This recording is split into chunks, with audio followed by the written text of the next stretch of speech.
Hello guys! What's up everyone? Ngayon po tayo ay magluluto ng sliced meat with onion. So syempre, tanghali na naman po at wala po kaming makain, wala po kaming maiulam, di kanin lamig, walang ulam. So kaya ito po, naalala ko meron akong sliced pork dyan sa freezer. So minadali kong i-defrost. So yan na po ang aming sliced pork with onion. Ginisa ko na po at dinahandahan na po. Ihalo-halo ang ating sliced pork or any kind of meat. Napakadali lang pong lutuin ang ating sliced pork na yan. Kasi masyadong maninipis. Then lalagyan po natin siyempre ng paminta. Then oyster sauce.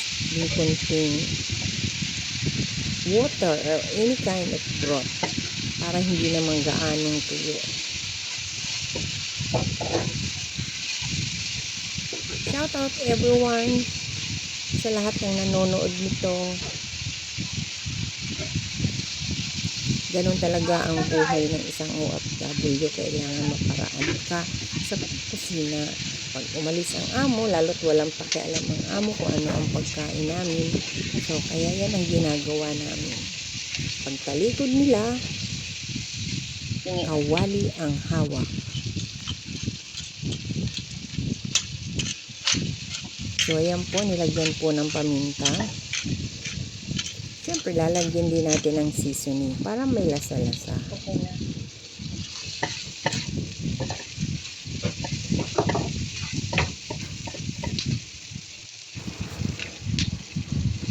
So, yan na po ang ating oyster sauce na nilagyan ko ng konting water, konting cornstarch para medyo maglapot-lapot. Nilagyan ko pa po yun ng konti pang water at idinagdag ko na dyan para hindi naman siya tuyot, lalo't itong kasama ko mahilig to sa sabaw.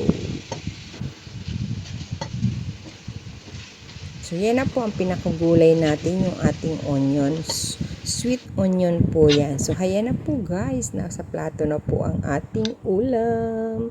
May kunting sarsa siya. Yummy! God bless everyone. Thank you for watching.